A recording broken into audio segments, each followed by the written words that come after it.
Alors bonjour, je ne sais pas si le démarrage de la vidéo était déjà lancé. En tout cas, bonjour René. Bonjour Richard. Merci d'être là à mes côtés aujourd'hui pour ce webinaire consacré à la fusion, enfin au changement politique et le changement de paysage avec les 20 OPCA qui sont devenus 11 OPCO. Euh, et, euh, et ben, on va essayer de faire le tour de cette question, de dire adieu aux OPCA et bonjour aux OPCO. Donc, le sommaire de ce webinaire, donc on va présenter la FREF et René Bagorski, son président. Il va nous présenter l'origine du changement, le rapport dont il est le co-auteur avec Jean-Marie Marx qui a donné lieu à ce changement de transformation, de transfert des opérateurs de collecte agréés vers les opérateurs de compétences. Donc des passages de 20 OPCA à 20 OPCO, OPCO, et puis nous répondrons à vos questions. Alors, première question, René Bagorski, qui es-tu, qui êtes-vous Je suis vous.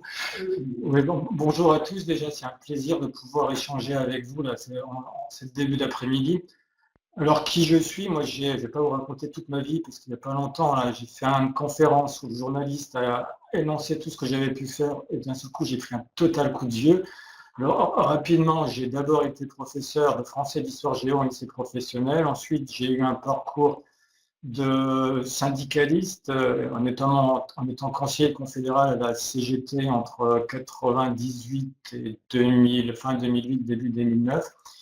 Et cette expérience-là m'a permis de négocier les accords sur la formation de 2003 et de 2009, entre 2003 et 2009, d'être dans les instances des partenaires sociaux, et notamment en tant que président de l'instance de coordination des OPCAREG, et qui, sous ma présidence, est devenu OPCALIA. J'ai ensuite eu un parcours de consultant indépendant, et puis là, maintenant, depuis quelques années, là, 7 ans quasiment, je suis à l'AFPA, où je suis en charge du suivi des branches professionnelles notamment. Alors, on parle de la FREF, c'est une association que j'ai le plaisir de présider depuis 2015. Cette association-là, elle est née avant moi, puisqu'elle date de 1961, et que c'était le directeur des affaires sociales de Siemens qui, à l'époque, voulait en fait créer une association qui réfléchisse et qui fasse de la formation non pas un outil exclusivement au service de l'économie, mais que la formation soit à deux têtes, c'est-à-dire une tête de réponse aux besoins des entreprises et une autre tête qui permette à chaque collaborateur de pouvoir se former, et pas uniquement sur les besoins des entreprises ou les besoins économiques, mais qui pouvait aussi se former pour lui-même, et ce qu'on appelait à l'époque l'émancipation et la promotion sociale. On est 2 ans juste après la loi de Debré, et la loi de Debré ouvrait les centres de formation le soir, et que disait que toute évolution professionnelle, toute promotion sociale était le résultat d'un effort personnel. Donc cette association-là, elle existe donc depuis longtemps. Elle est sur adhérents des organismes, des opérateurs de compétences. Alors Olivier P, votre organisme n'est pas adhérent de la FREF, je l'ai dit. euh, des organismes de formation, des MOS, CEGOS, l'AFPA et d'autres, des consultants, Michel par exemple, et adhérents et d'autres, et puis des personnes individuelles. On se retrouve à peu près une fois par mois sur des matinées avec des thématiques qui sont des thématiques liées à la formation. Et ces thématiques-là, en fait, la FREF les traite non pas simplement en expliquant ce qu'est le texte qui vient de sortir, mais à l'aune de l'histoire de la formation professionnelle et des valeurs qui sont les valeurs de la FREF. La FREF, ces valeurs, vous avez compris, j'ai parlé d'émancipation et de promotion sociale. J'ai un vieux dada, c'est un vieux monsieur qui s'appelle le marquis de Condorcet, 1792, qui écrivait un rapport sur l'instruction publique, ce rapport-là, finalement, on y trouve la première définition de la formation pour adultes, où il dit que chacun, tout au long de la vie, doit pouvoir bénéficier d'une formation qui sorte des fourches codines de l'école. Chaque individu doit pouvoir être en capacité d'argumenter contre les puissants, c'est le terme qu'il utilise, Et il a une phrase qui est une phrase redoutable et qui dit: est-ce qu'il y aurait d'un côté des gens qui pensent, de l'autre côté des gens qui croient? Est-ce qu'il y aurait d'un côté des dominants et de l'autre côté des esclaves? Et toute ma carrière professionnelle, tout mon engagement, y compris dans la mise en œuvre des opérateurs de compétences, a été à l'aune de cette réflexion-là. C'est comment on donne des moyens à un individu qui soit salarié, non salarié, autonome, indépendant, de lui permettre d'avoir tout au long de sa vie professionnelle accès à la formation.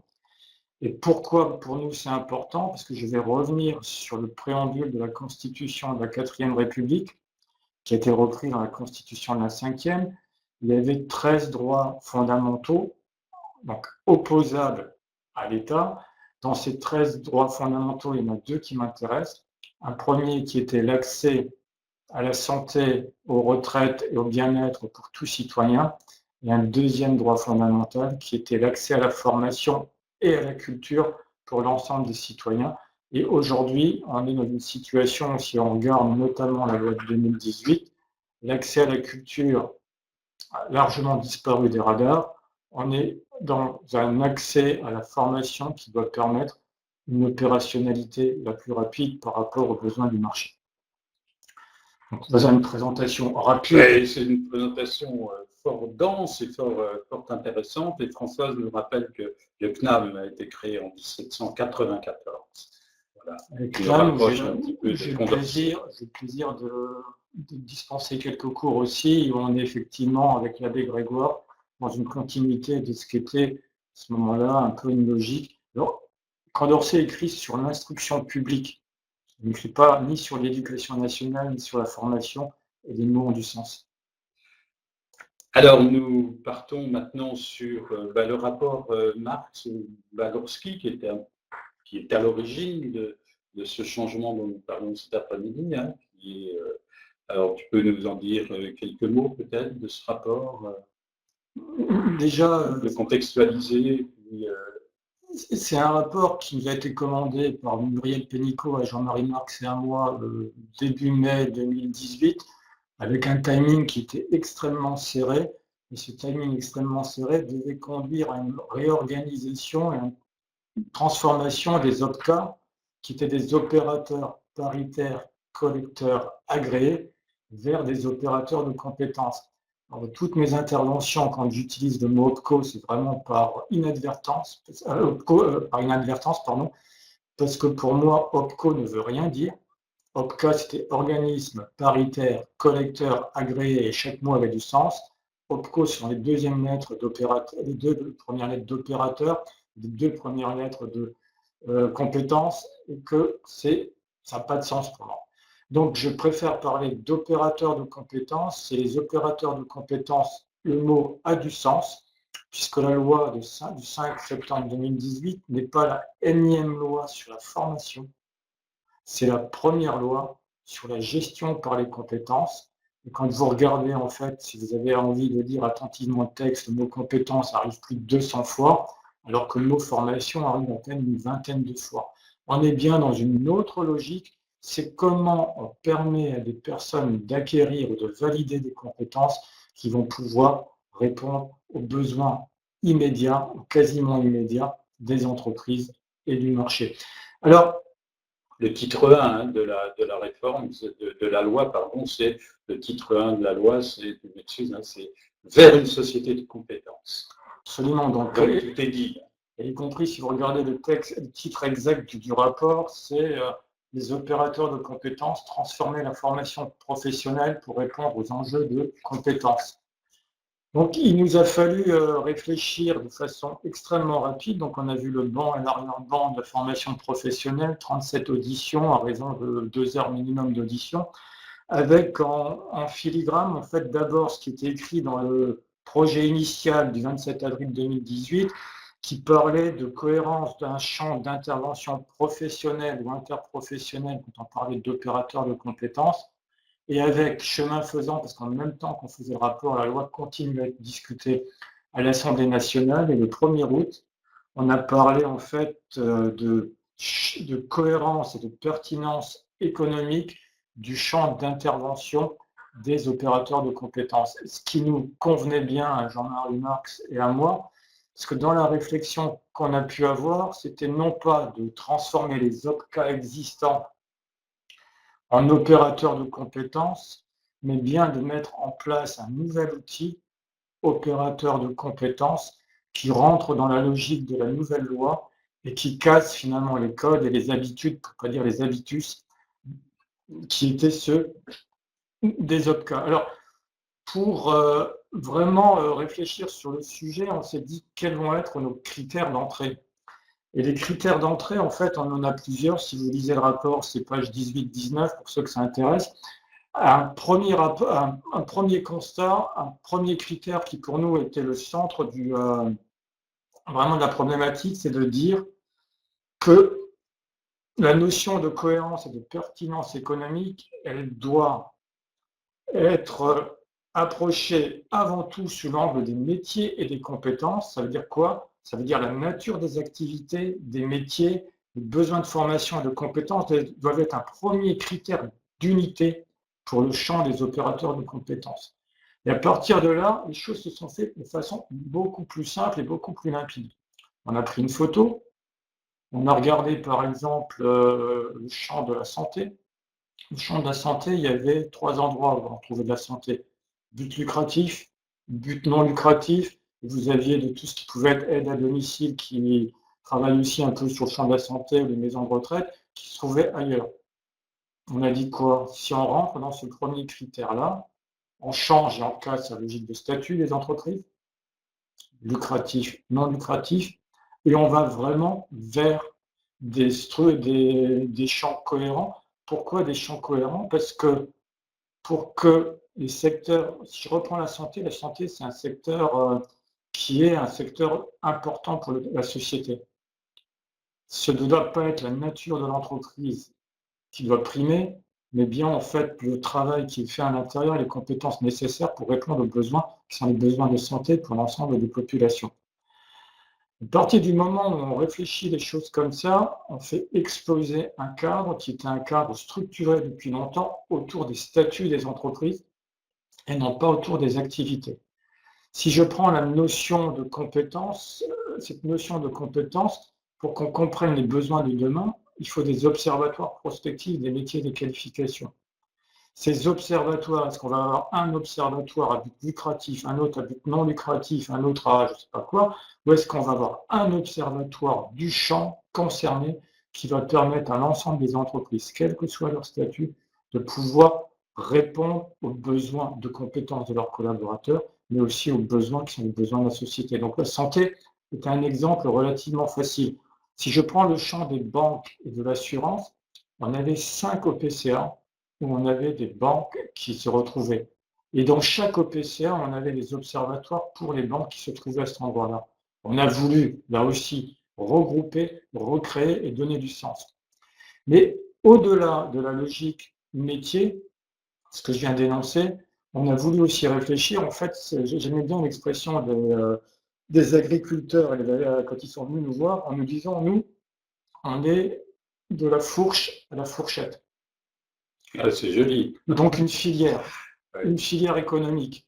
Et donc c'était aussi de réfléchir comment on pouvait avoir un champ cohérent où des acteurs qui étaient des acteurs d'une chaîne dépendante pouvaient se retrouver et réfléchir ensemble. Donc c'est comme ça qu'on a réfléchi notre rapport.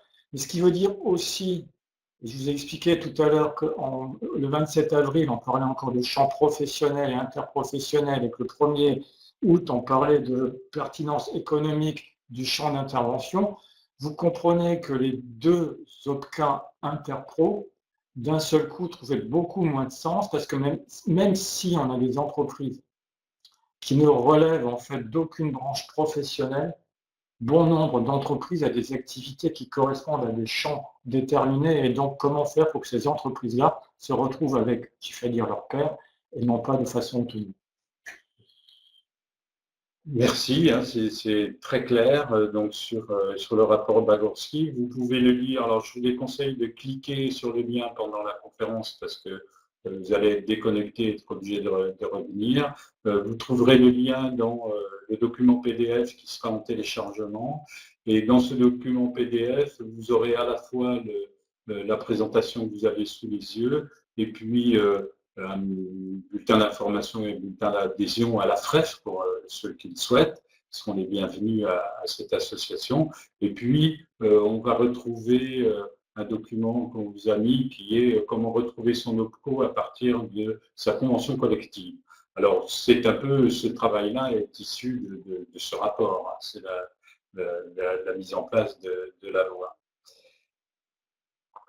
Peut-être répondre tout de suite. Alors, on peut répondre tout de suite. Oui, l'opérateur de compétences du champ de la santé regroupera-t-elle également les employeurs du secteur public? Aujourd'hui, non, mais à mon grand désespoir, ça n'a pas pu se faire dans ce cadre-là. Quand je dis mon grand désespoir, j'exagère. Juste pour la petite histoire, dans la proposition qu'on a faite, Jean-Marie et moi, sur le tableau que vous avez sous les yeux, la version de l'avant-veille de la sortie sur la santé, elle était marquée lucratif, non lucratif et fonction publique, puisque vous avez les mêmes métiers dans l'ensemble de ces structures-là. La ministre a souhaité, c'est la seule chose que j'ai acceptée parce que c'était pour moi, effectivement, ça avait du sens politique, c'était pas le champ du rapport, puisque je vous rappelle que la formation professionnelle et la loi ne couvrent que le secteur privé, ne couvrent pas le secteur public, donc on ne pouvait pas, dans ce texte-là, parler au nom du secteur public. Mais au détour d'une phrase que vous retrouverez dans le rapport, on a précisé qu'il serait bon que secteur public et autres secteurs qui en charge la santé se voient régulièrement pour pouvoir faire avancer les choses. Le crédit agricole qui se trouve dans le secteur de l'agriculture et pas dans le secteur des banques. Non, mais c'est la petite épine qu'on n'a pas réussi à sortir du pied. Oui.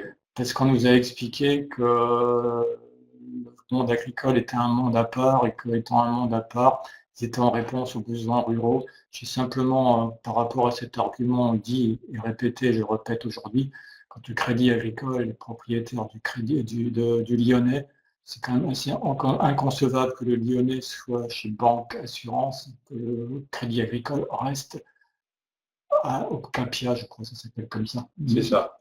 Mais c'est juste, voilà, c'est comme ça. Voilà, c'est un manque de cohérence effectif. Ou un lobbying puissant qui réussit. Oui, voilà, on peut le voir aussi comme ça. Alors, mission des opérateurs de compétences maintenant. Merci pour vos questions. Hein. Alors, les missions maintenant des opérateurs de compétences. Les opérateurs de compétences, donc là j'ai les 3 missions, hein, gérer, accompagner et assurer un service de proximité. Je vais prendre le temps de dérouler dans la diapositive suivante un peu comment les choses se sont créées, comment ça s'est mis en place. Simplement, une chose extrêmement importante, c'est que les OPCA, on parlait de collecte, les opérateurs de compétences collectent encore cette année les titres provisoires, les cotisations, je ne sais pas si je dois dire cotisation, le dû des entreprises, et qu'à partir de 2021, c'est l'URSSAF qui va collecter, et que le rôle des opérateurs de compétences sera uniquement un rôle de structure au service, notamment des branches professionnelles qui sont adhérentes, pour répondre à leurs besoins, que ce soit en termes d'observation, en termes de gestion, en termes de certification. Voilà. Donc là, on a rapidement fait une diapositive avec ce qu'étaient les OPCA avant, ce que je viens rapidement de dire, collecteur, et financer la formation, et bien à droite, les opérateurs de compétences qui se mettent en place. Donc, ils assurent le financement de l'apprentissage, mais pas que, tout ce qu'on appelle l'alternance, contrat pro et apprentissage, apporte un appui technique aux branches professionnelles. Cet appui technique va à travers les observatoires, la GPEC, et va aussi sur la construction des certifications. J'y reviendrai un peu plus longuement tout à l'heure. Voilà, je vais te laisser la souris. Je suis du mal, ici, en fait. Sinon, je vais... Non, attends, je vais finir. Voilà. Alors, ce que je vous propose, c'est de vous expliquer comment ça s'est construit, les opérateurs de compétences. Parce que les opérateurs de compétences, c'est la loi qui demande aux partenaires sociaux, donc syndicats d'employeurs, syndicats de salariés, d'un champ cohérent, d'où l'importance du rapport que j'ai fait avec Jean-Marie Marx, puisque très très vite, quand le rapport est sorti, le cabinet et la ministre elle-même ont dit que c'était la feuille de route de la négociation des branches professionnelles. J'ai rarement vu un rapport autant porté par un ministère et un rapport qui a été autant structurant, même si je ne peux pas dire aujourd'hui qu'il y a 100% du rapport qui se retrouve dans le nouveau champ, mais dans le nouveau champ, on a bien 80% des réflexions qu'on a pu mener qui s'y retrouvent et de façon plutôt intelligente. Et je trouve, s'il y a des personnes dans les branches professionnelles, le travail qui a été fait en 3 mois est un travail énorme et extraordinaire, parce qu'arriver à changer de posture et à accepter à un moment donné de sortir des logiques qui étaient des logiques presque clientélisme dans certains cas, pour aller vers l'intérêt général, chapeau bas, le travail qui a été fait a vraiment été excellent. Alors, on a demandé aux branches un champ cohérent de désigner et de créer dans des opérateurs de compétences. Ces opérateurs de compétences n'existent que parce que l'État, et en l'occurrence le DGEFP, les agrée. Et les agrée en fonction d'un certain nombre de critères. Une fois qu'un opérateur de compétences est agréé, c'est les partenaires sociaux qui ont créé ces champs, cet opérateur de compétences, qui vont siéger au conseil d'administration. Alors ce conseil d'administration, par rapport aux anciens, il a quand même beaucoup bougé, parce qu'avant, les partenaires sociaux étaient en totale autonomie.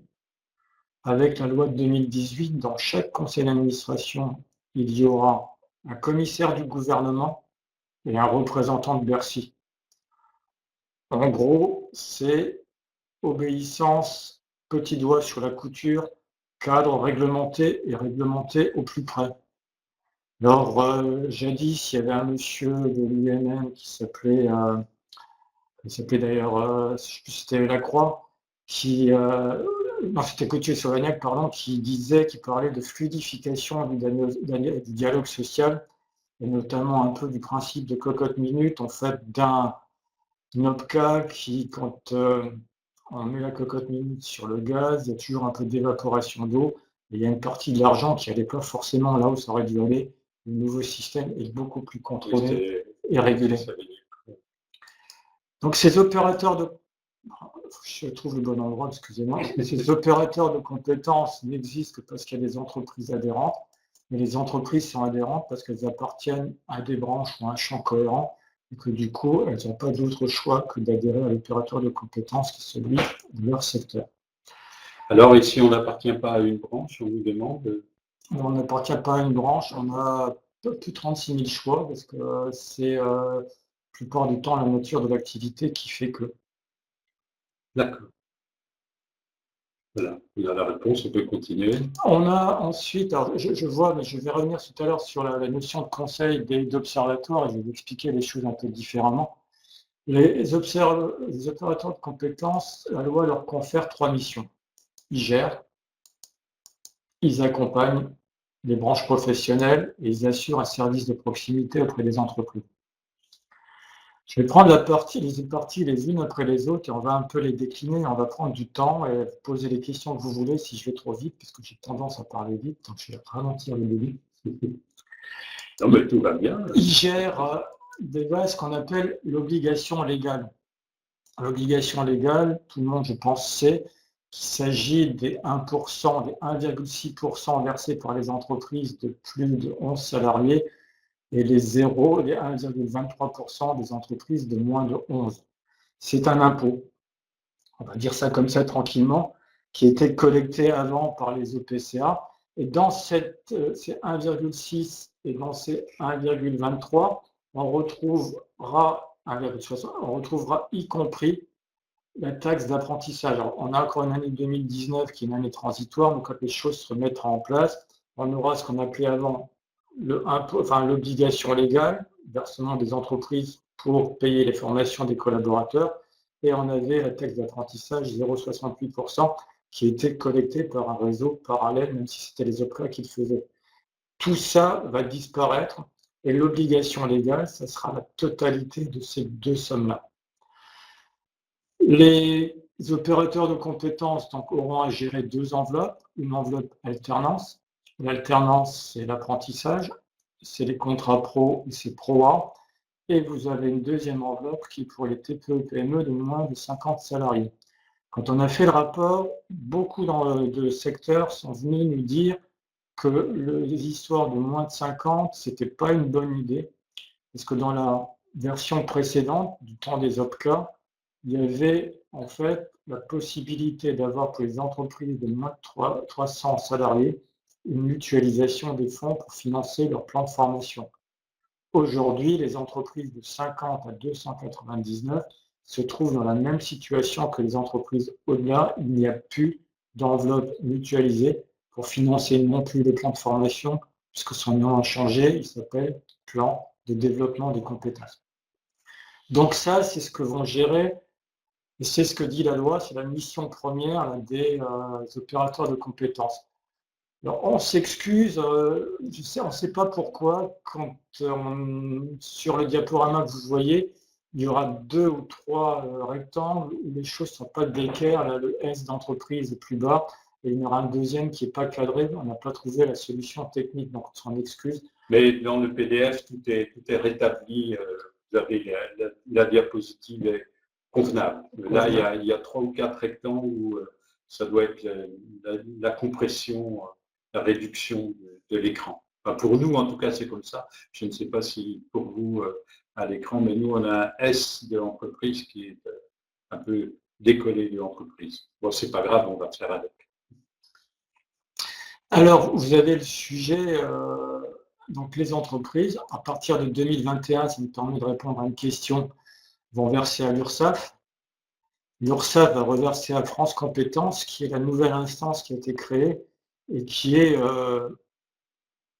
sous la tutelle, puisque le texte dit ça, du ministère du Travail et de l'Emploi, et donc qui est l'opérateur central de l'ensemble du système de la formation professionnelle, puisque l'argent va passer par France Compétences, qui va le reverser aux opérateurs de compétences en fonction de critères déterminés. Je ne vais pas rentrer dans le détail ici, mais là, vous avez ce qui est le système qui relève, j'ose dire, de l'impôt, et donc qui est contrôlé et régulé par France Compétences. Et vous allez avoir un deuxième niveau, c'est l'enveloppe conventionnelle. L'enveloppe conventionnelle, c'est quoi? C'est là où le rectangle n'est pas bon. C'est des accords de branche qui déterminent des publics et des certifications prioritaires et donc demandent aux entreprises qui relèvent de leur champ de verser une cotisation supplémentaire. Je prenais par exemple le cas de la santé tout à l'heure. La santé, déjà dans la version précédente, il y avait l'obligation légale de 1%, et il y avait une obligation conventionnelle de 1% supplémentaire. Charge pour les entreprises de justifier qu'elles avaient dépensé 0,35 de la somme, et le reste était mis dans une enveloppe mutualisée qui servait en fait à financer les priorités du secteur de la santé. Donc ça, c'est quelque chose d'important. Alors, juste, il y a une question qui est posée, est-ce que c'est versé directement à l'OPCO sans passer par l'URSSAF? On fera une réponse écrite parce que là, c'est coup, j'ai un trou, sauf si la personne qui est dans un OPCO peut me le confirmer, parce que comme les textes ont bougé, une fois ça passait par l'URSSAF qui reversait, une autre fois c'était une collecte directe. Je crois, si je ne me trompe pas, ça repasse quand même par l'URSSAF.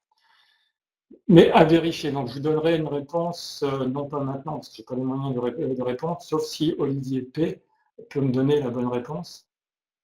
Conventionnel passe par l'URSSAF, c'est ce qui me semble aussi. Cette enveloppe conventionnelle est une enveloppe importante. Et l'autre chose, la troisième chose, c'est l'enveloppe volontaire. J'ai mis un point d'interrogation, parce que l'enveloppe volontaire, c'est en contrepartie d'une offre de service, que les entreprises versaient ça aux opérateurs de compétences. Les textes le permettent, maintenant il faudra voir si ça continue à fonctionner et comment c'est régulé. Donc là, vous voyez que la partie gestion, elle est à double entrée. Une entrée où on gère l'argent qui vient directement des obligations des entreprises et qui est réparti par France Compétences sur 2 chapitres, l'alternance et des entreprises de moins de 50. Et il y a un deuxième niveau, c'est ce qui relève finalement du volontariat. Alors, volontariat un peu forcé pour les entreprises quand c'est dans le cadre d'un accord de branche, mais cet accord de branche est clairement inscrit sur les priorités de certification publique. Et un troisième niveau avec l'entreprise qui continue à trouver auprès de l'opérateur de compétences un outil au service de leur... je regarde ce qu'écrit Olivier, conventionnel FP à compter de 2023, possibilité sur acte de volontariat des branches et respect cahier technique, collecte par OPCO, toujours possible, document DGOFP. Merci Olivier P. Merci Olivier Philippe de cette réponse. Donc on a ici donc entreprise et inversement volontaire. Donc on voit bien qu'il y a vraiment clairement deux blocs. Un, ce qui relève des missions que l'État confère aux opérateurs de compétences, et deux, ce que les branches professionnelles vont demander aux opérateurs de compétences d'accompagnement dans la gestion en fait de leurs priorités. Alors cette gestion de priorité, elle n'existera que parce que les opérateurs de compétences vont accompagner les branches, et notamment à travers les observatoires. Alors, les observatoires, c'est pas nouveau, là, il faut que le gardien du temps. Les observatoires sont pas nouveaux, puisque c'est la loi de 2004, la loi Fillon, qui impose pour chaque branche la mise en place d'un observatoire prospectif des métiers et des qualifications.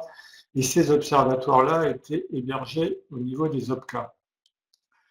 Tout à fait. Dans le travail qu'on a fait avec Jean-Marie Marx, alors sans trahir le secret, quand on a lancé nos discussions avec nos différents interviewés, Jean-Marie parlait d'observatoire, je parlais de certification.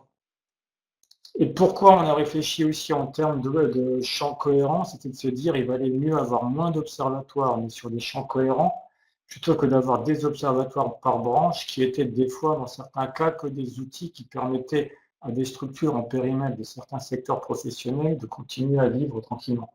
C'est pas gentil ce que je dis. Mais c'était juste une observation comme ça. Donc, observatoire, ces observatoires, c'est soit les OPCO, les opérateurs de compétences, décident d'avoir des salariés, des collaborateurs spécialisés sur le champ, soit en fait en accompagnement des branches, construction des cahiers des charges, qui vont, ces cahiers des charges, permettre à des structures de conseil de travailler en fonction du cahier des charges déterminé et qui répond aux besoins d'une branche ou de branches professionnelles sur des champs qui sont des champs cohérents. Donc ça, premier niveau. Deuxième niveau, qui pour moi est un niveau extrêmement important et capital. Parce que dans le travail qu'on a fait, dans les critères, donc page 18 du rapport, vous verrez qu'il y a toute une réflexion sur la certification. Alors, qu'est-ce que c'est une certification? Parce que tout le monde utilise le mot certification, mais personne m'explique que derrière le mot certification, qui est un mot valise, on trouve les diplômes de l'éducation nationale et de l'enseignement supérieur, on trouve les titres des différents ministères, on trouve les CQP des branches professionnelles, mais aussi des certifications d'organismes de formation. Tout ça. Des certifications. Alors d'abord, certification professionnelle. Là, on n'est pas en train de parler de certification qualité, qui est un autre sujet. Mais dans la certification professionnelle, effectivement, alors on nous a fait la remarque récemment que pour les entreprises, c'est certification à finalité professionnelle. Le terme de certification professionnelle, de titre, c'est titre à finalité professionnelle, le titre professionnel étant réservé au ministère du Travail. Donc là, quand même, l'importance de ce qu'on vient de vous dire, ayez ça à l'esprit, parce que là, on est sur un enjeu qui, pour moi, est l'enjeu majeur des années à venir. Cette certification-là, alors les branches, pareil, les opérateurs de compétences vont accompagner les branches, même cas de figure pour les observatoires ou des salariés, des collaborateurs dédiés, où en fait un cahier des charges et appel est fait, soit au monde semi-public qui pourrait être le monde de l'AFPA, du CNAM, des Greta, soit un marché ouvert à tous les consultants qui sont en capacité de faire de l'ingénierie de formation et de l'ingénierie pédagogique. Ces certifications-là, ce qui va être important, qui va conditionner aussi le système, c'est que ce sont les branches, quels que soient les secteurs, qui demain auront le dernier mot sur la construction d'une certification. Cette certification-là, elle doit répondre aux besoins des entreprises, aux besoins des secteurs économiques. Donc, toutes les commissions paritaires consultatives, et il y a un décret qui est sorti le 13 septembre qui reformule et reformate en fait l'ensemble des commissions paritaires consultatives qui étaient avant verticales et par ministère qui deviennent horizontales par rapport à des sujets déterminés maintenant. Ces certifications-là sont le nœud de la formation de demain. Pourquoi c'est un nœud important? Parce que quand on parle de certification, la loi de 2014 a demandé à ce que les certifications soient découpées en blocs de compétences. Qu'est-ce que c'est un bloc de compétences? C'est une ou plusieurs activités répertoriées et les compétences qui vont avec. Chaque certification, je prends un CAP de maçon, est découpée en X blocs de compétences. Vous prenez un titre du ministère du Travail maçon, il est découpé en blocs de compétences. Vous prenez des CQP de certaines branches qui sont en lien avec la maçonnerie, sont découpés aujourd'hui en activités et sont un ou plusieurs blocs de compétences. Et vous avez certains organismes de formation qui ont leur propre formation par rapport aux maçons, mais qui ont aussi un bloc de compétences. L'enjeu, j'ai l'exemple dans la serrurerie. L'enjeu, c'est qu'il y ait des passerelles dans les 5 ans qui viennent entre toutes ces certifications-là. Que le bloc de compétences soit le maître étalon du système et que derrière ces certifications-là, elles doivent être inscrites ou au répertoire national des certifications professionnelles ou au répertoire spécifique, se joue un financement, pas des moindres, la capacité, la possibilité pour un individu de mobiliser son compte personnel de formation. Ce compte personnel de formation en 2019 est encore géré par les opérateurs de compétences, mais à partir de 2020, c'est terminé et on rentre dans un système où c'est la Caisse des dépôts qui va gérer et en fait un marché totalement nouveau et ouvert d'achat de certifications et notamment de blocs de compétences par les individus pour répondre à leurs besoins, mais souvent aux besoins du marché. Donc deuxième niveau, accompagnement des branches sur les certifications. Troisième niveau, gestion, prévient des emplois des compétences. Et là, vous vous rendez compte qu'on a un triptyque. Une GPEC intelligente ne pourra se faire que parce qu'il y a eu une observation intelligente qui s'est faite. Une GPEC ne pourra se faire que parce qu'à la suite d'une observation intelligente ont été construites des certifications qui correspondent aux besoins qui ont été repérés et observés. Et une GPEC intelligente ne pourra être financée que parce qu'un accord de branche aura déterminé les publics des certifications professionnelles et va créer une enveloppe conventionnelle qui va répondre aux besoins spécifiques des entreprises du secteur, quelle que soit leur taille.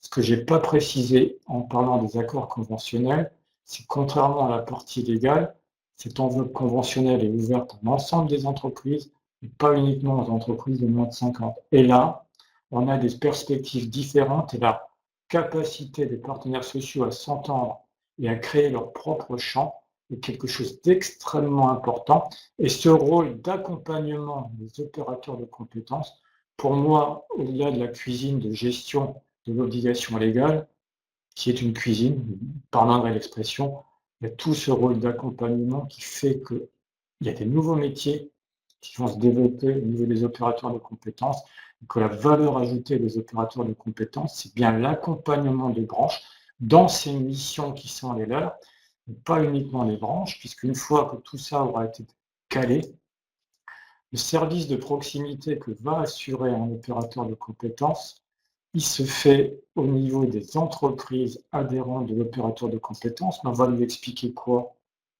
On va surtout lui expliquer que dans le secteur qui est le sien, après les observations qui ont été faites et les besoins qui ont été identifiés, le marché va dans telle direction et que pour que l'entreprise puisse rester compétitive, est mis à la disposition des entreprises des certifications qui répondront à ces besoins, que dans le cadre de gestion prévisionnelle de l'emploi des compétences, qui est quand même une des obligations des entreprises, alors plus de 250 ou 350, j'oublie tout le temps, mais qui est une des obligations.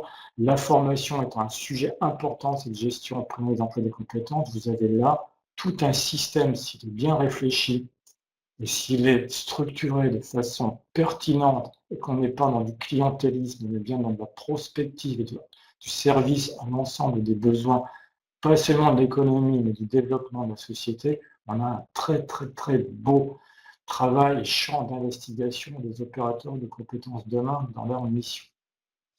Voilà un peu ce que je voulais vous présenter à travers uniquement une diapositive. Vous voyez bien que là, on est dans de nouveaux paradigmes, et malheureusement, il y a encore quelques branches professionnelles et syndicats d'employeurs qui se battent comme Don Quichotte contre des moulins à vent, voulant absolument préserver le monde ancien. Il y a autre chose qui se met en place. Autre chose qui se met en place aussi, et je pense que la stabilité des opérateurs de compétences va aussi être mise en cause. Vous savez que le projet du gouvernement, c'est de réduire de façon notable le nombre de branches professionnelles. Oui, c'est passé de 750, je crois. Alors, on part de 750 à 60, 75, je sais plus. J'étais sur 750 à 250. L'objectif premier étant de passer à 200, je crois, effectivement, oui, voilà. Une première étape. Vous voyez bien que si on a cette étape de restructuration des branches professionnelles, aujourd'hui, quand on a des conseils d'administration, et il y en a certains, et je pense qu'ils ont fait ce qu'ils ont pu, c'est un peu une auberge espagnole où il y a énormément de monde. Avec la restructuration des branches, ces conseils d'administration vont devenir moins pléthoriques et plus opérationnels. Ce que je ne souhaite pas, et on l'a écrit dans le rapport, c'est qu'on revienne à la logique des OPCA, des sections paritaires professionnelles, donc des structures indépendantes pour chaque branche qui géraient en fait son périmètre financier comme elle le souhaitait. Dans la mesure où il n'y a plus de collecte au niveau des opérateurs de compétences, ce système vertical de sections paritaires professionnelles pour moi n'a que peu de sens, si ce n'est qu'à durée provisoire, ce qui doit avoir du sens. C'est des structures horizontales, des sections paritaires horizontales, une pour l'observation, une pour les certifications, qui pour moi sont vraiment l'alpha et l'oméga du développement du système. Conséquences pour les organismes de formation qui sont à l'autre bout de la chaîne. Alors c'est vrai que ça change un peu. Sur le plan opérationnel. Alors sur le plan opérationnel, pour les organismes de formation, j'ai l'habitude de dire qu'il faut se mettre la tête à l'envers et que tout le modèle économique qui était le modèle économique des organismes de formation est un peu à revoir, parce que la relation où c'était l'OPCA qui payait et qui était finalement le carrefour référent de l'ensemble du système, c'est un peu moins vrai, et qu'au final, il y a sans doute deux marchés qui vont se mettre en place, qui pour moi sont des marchés qui sont liés au vocabulaire du plan de développement de compétences. Je m'explique. Le plan de développement de compétences, vous savez, avant il y avait 3 types d'actions, etc. On a aujourd'hui d'un côté les actions dites obligatoires, de l'autre côté les actions dites non obligatoires. Les actions obligatoires, c'est tout ce qui relève du réglementaire, je caricature un petit peu. Et là, si on regarde ce qui est le financement des coopérateurs de compétences aujourd'hui et demain, il n'y a pas d'enveloppe pour ça qui est prévu. On va être clairement dans un marché en fait d'une entreprise vers un organisme de formation, et c'est du gré à gré vers un certain nombre de produits. Puis vous allez avoir un deuxième marché qui est le marché qui est lié formation dite non obligatoire, mais qui correspondent à la stratégie des entreprises. Et cette formation dite non obligatoire, y compris l'entreprise réfléchira avec ses collaborateurs dans l'utilisation des moyens financiers qui aujourd'hui qui peuvent être des moyens autonomes de l'individu, je pense au compte personnel de formation, mais qui pourraient aussi être en fait dans une réflexion commune, à condition que l'entreprise abonde, à un moment donné, une réflexion de financement différent. Donc là, dans le non obligatoire, vous allez y compris avoir les obligations des entreprises, je parle d'alternance, donc là, l'apprentissage des contrats pro et le PROA vont être quand même des sujets de financement importants. Alors, juste une remarque, vous avez sans doute vu le projet de décret sur PROA qui dit que demain, nous pourrons être financés sur PROA que des certifications qui auraient été retenues dans un accord de branche, et que cet accord de branche doit être étendu. Alors, pour ceux qui connaissent un peu le jargon juridique, ça veut dire qu'il faut attendre que l'État valide un accord de branche professionnelle. Si on avait voulu tuer PROA, on ne se serait pas pris autrement. C'est juste là aussi un avis que je partage avec moi-même. mais pas que. Donc là, vous avez vraiment le sujet. Donc pour les organismes de formation, c'est bien regarder ce qui relève finalement de la partie obligation légale. Si je fais de l'apprentissage du contrat pro, si j'ai des entreprises dans mon portefeuille de moins de 5 ans, l'opérateur de compétences reste mon outil de référence. Par contre, si je sors de ce champ-là, c'est qui sont mes clients? Est-ce que c'est l'individu? Est-ce que c'est l'entreprise? Est-ce que c'est l'individu et l'entreprise? Est-ce que c'est l'individu et la branche?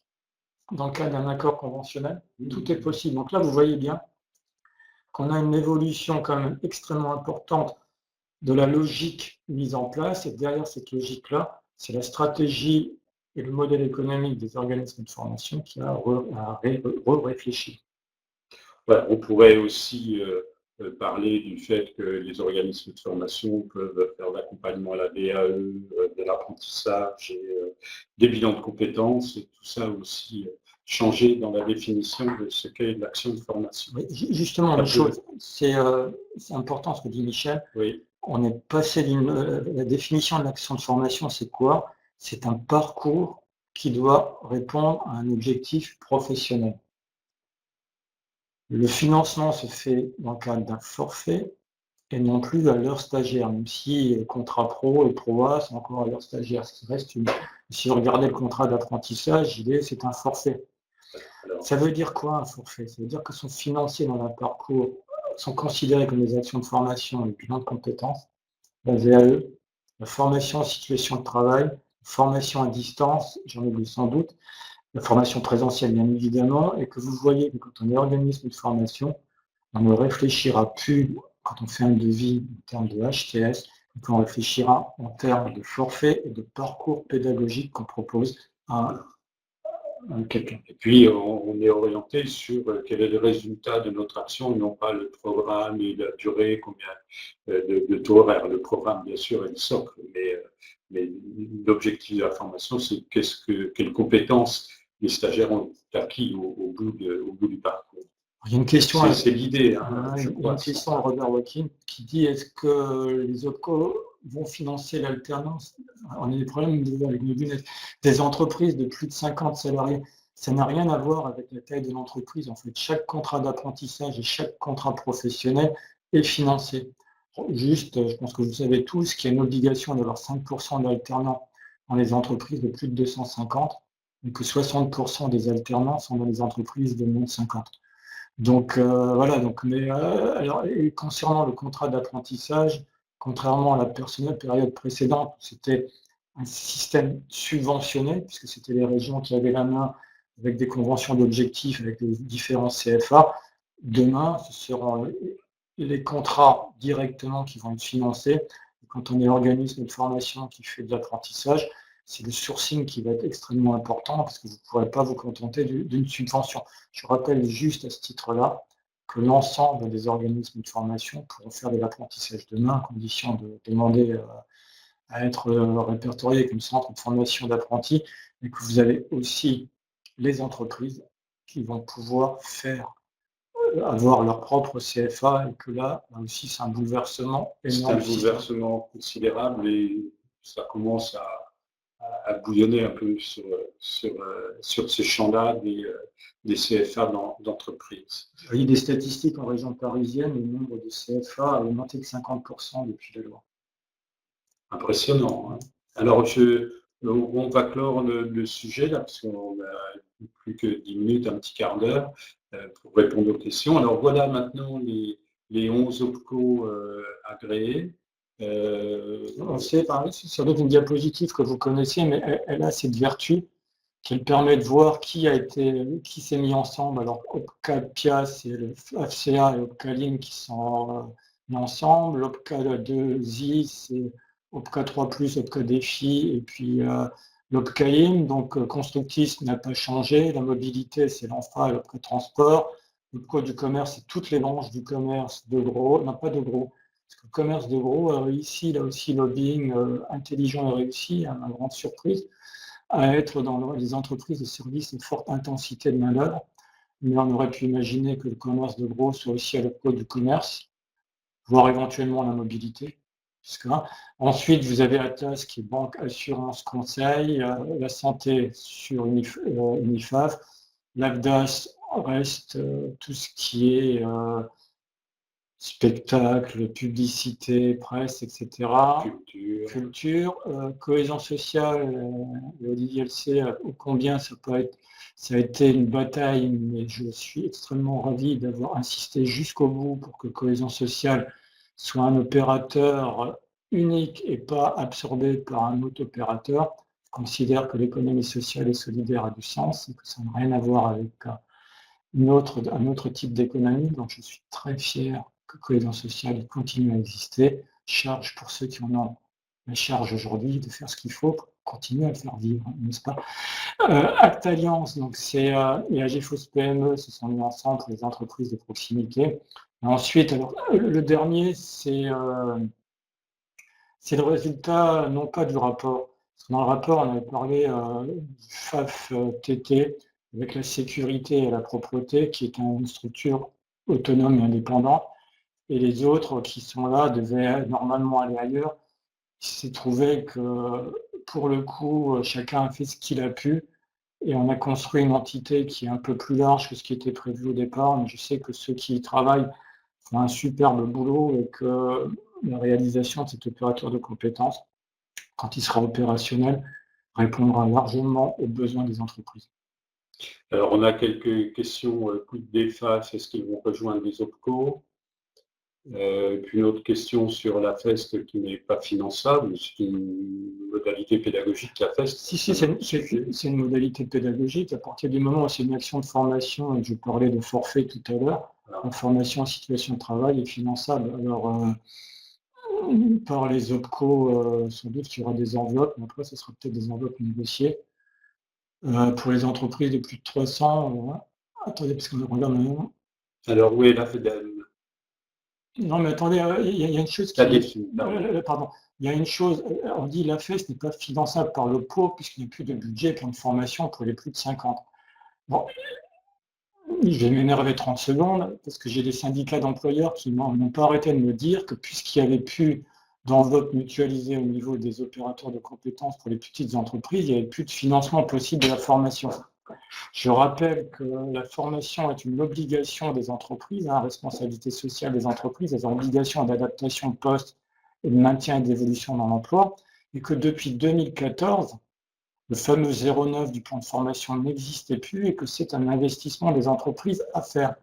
Mais on a été dans un système français qui a poussé la logique tellement loin qu'on a l'impression que parce qu'il n'y a pas d'enveloppe mutualisée, en tant qu'entreprise, on n'est pas en capacité de faire. Juste pour sortir du système franco-français, il y a 3 pays en Europe, il y a une obligation de financement de la formation, les entreprises sont obligées de verser une cotisation pour financer la formation, c'est la France, l'Espagne et l'Italie. Tous les autres pays font de la formation. Si vous regardez les pays scandinaves, il y a plus quasiment entre 7 à 10% du budget de la masse salariale des entreprises qui est consacrée à la formation. Le système français, c'est un système particulier qui a toujours l'impression que... Alors, juste pendant la loi, j'avais écrit une tribune, je disais que si on veut vraiment que les entreprises puissent investir plus dans la formation, je demandais 2 choses. D'un côté, que la formation, l'investissement en formation des entreprises soit déductible fiscalement comme étant un investissement immatériel. Et la deuxième chose, c'est que chaque salarié qui investissait ses deniers propres dans la formation, ça devait être déductible de ses impôts aussi. Antoine Fouché, le directeur de cabinet de Voyal Pénicaud, m'a dit « Je t'emmène à Bercy, tu vas leur expliquer ça. » On y arrivera à un moment ou à un autre. Oui, et si Bercy a des représentants chez les OPCO, ça a fonctionné dans les deux sens. Ils pourront aussi s'imprégner des besoins. Alors, on nous demande le poids de chaque OPCO de cotisation 2018. C'est la diapositive suivante que nous devons à nos amis de Centre Info que nous saluons, où là, vous avez les 11 opérateurs de compétences et vous avez réponse à la question que vous posez sur le total des cotisations 2018. Alors, il y a effectivement, là, parce que je vois des questions là, sur les FAF, et il y a encore des structures qui étaient des structures indépendantes. Tout n'est pas complètement réglé par rapport à ces FAF. Je ne veux pas aujourd'hui, parce qu'on n'avait pas, dans la commande, je n'avais pas tiré sur le fil aussi loin. Oui, Mais ce que devient le FIFPL, pour l'instant, il continue maintenant. ouais, il continue, donc on est sur des trucs. Voilà, bah oui, sur, parce que le FIFPL est important pour les indépendants, bien sûr. concernant la question sur l'économie, enfin pas une question, dommage d'isoler le SS du reste. Oui et non, parce qu'on a voulu effectivement qu'on soit sur une logique d'activité, que des activités identiques, qu'elles soient au même endroit. Mais à un moment donné, c'est aussi l'histoire depuis 1971 et l'uniformation a été un des premiers FAF. Il y a GFOS, PME et Uniformation, qui sont quasiment les deux premiers FAF qui ont été créés à l'époque. Ça avait du sens et que l'économie sociale et solidaire n'est pas complètement non plus le champ marchand et qu'il y a des besoins spécifiques. Oui, et puis bon, pour avoir travaillé pendant 2 ans beaucoup dans le secteur avec Uniformation, il est vrai que sur le champ de l'économie sociale et solidaire, on a quand même des aspects très particuliers sur le monde associatif, etc. Donc, je suis assez d'accord que pour moi, c'est plutôt quand même plutôt bien de l'avoir isolé, mais chacun peut être là, c'est des prises de position personnelles.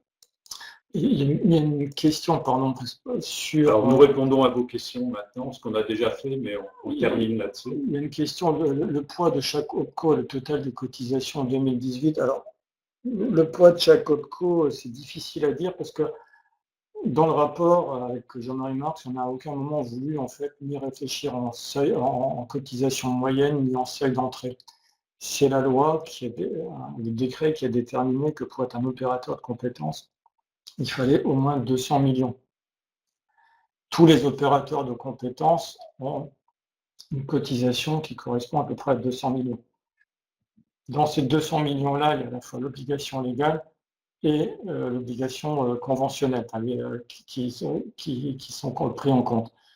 Ensuite, si on regarde les champs tels qu'ils existent aujourd'hui, je pense que le plus petit opérateur de compétences est aux alentours des 280 millions et le plus gros autour d'1,3 milliard, 1,5 milliard. Donc vous voyez qu'on a des petits et des mastodontes, mais ce n'est pas la somme gérée qui pour nous était primée, c'était la cohérence du champ et la capacité derrière à répondre aux secteurs qui sont des secteurs qui composent ce champ cohérent. Là, on sait bien qu'il y a des secteurs de l'économie, si je prends l'industrie, et 1,3 milliard au niveau de l'industrie, sont quand même des bastions, et le commerce sont aussi des bastions de l'économie française. Quand vous prenez le secteur de la santé, qui doit être aux alentours de 400 millions, 500 millions, on est sur des secteurs 2 fois moins, mais ça ne veut pas dire que ces secteurs sont moins importants et que justement la cohérence qu'on a voulu, c'est que d'avoir des observatoires et des certifications qui aillent vraiment de la prospective, de la réponse aux besoins à la fois des entreprises, des individus et de la société. Ce n'est pas la somme collectée, gérée qui est importante, c'est la capacité de répondre au développement des branches professionnelles et d'économie. Voilà, si vous n'avez plus d'autres questions en cours, on va vous remercier, puisqu'on arrive à 15h29, on est pile à l'heure. Donc, ce que l'on va faire, c'est qu'on va mettre fin au webinaire, puis on peut rester encore un petit peu hors webinaire, pour ceux qui veulent continuer à bavarder quelques minutes. Il me reste à remercier René Bavorski pour... je peux boire un peu, parce que je crois qu'il a beaucoup plus parlé que moi aujourd'hui. Merci. Je suis trop bon. Non, mais c'était à la fois très dense, très intéressant et très riche. Donc, ce qu'on a voulu faire, c'est vous donner un panorama de ces nouveaux OPCO, dire adieu aux OPCA, bien évidemment, et puis essayer de comprendre le pourquoi et le comment de ce Big Bang quand même de la formation. En parlant de Big Bang, si ça vous intéresse, j'ai écrit un texte que j'ai mis sur ma page LinkedIn qui a été publié dans la revue Éducation permanente, dont le titre est « Formation professionnel pour adultes, Big Bang à tous les étages. Voilà. Donc, si ça vous intéresse. Voilà, alors Big Bang à tous les étages, vous retrouvez l'article de René Bagroski sur son profil LinkedIn. Merci encore René, merci à la FREF, hein, et puis prochain jeudi de la FREF. Prochain jeudi de la FREF, Robert Watkins, je ne sais pas s'il est encore en ligne, c'est le mois d'octobre, le 17 octobre, qui sera consacré à la FEST, justement. À la FEST. Et donc la FEST, un peu voir, mais pas uniquement ce qu'on a déjà dit, c'est de travailler un peu plus en détail sur un certain nombre d'aspects. Je sais que ce sera une matinée de grande qualité. Voilà, et puis nous essaierons un jour travailler à la FEST pour faire des jeudis dématérialisés pour que nos amis hors Paris puissent y participer. C'est un autre sujet. Les prochains webinaires de CFS+, je n'ai pas encore prévu celui du 19 décembre le sujet, mais le 17 octobre, nous allons faire connaissance avec les certificateurs qualité cette fois-ci qui seront en cours d'agrément, d'accréditation par le COFRAC. Vous savez qu'il y a une première liste de certificateurs qui pourront commencer à valider, à faire des audits sur la nouvelle certification nationale unique. Donc, nous ferons connaissance avec ces certificateurs et les modalités du référentiel national de la certification professionnelle. Et le 21 novembre, j'espère que nous aurons quelqu'un de la Caisse des dépôts pour nous présenter l'application CPF qui est annoncée pour novembre. Donc, j'espère qu'elle sera sortie le 21 novembre et que nous pourrons en parler en détail. Voilà, certification nationale unique, là j'en profite pour vous informer sur les formations mises en place par CFS+, et vous retrouvez donc ce webinaire pendant plusieurs mois en replay sur Webvideo, et vous pouvez télécharger le document en PDF donc, qui comprend cette présentation plus quelques autres informations.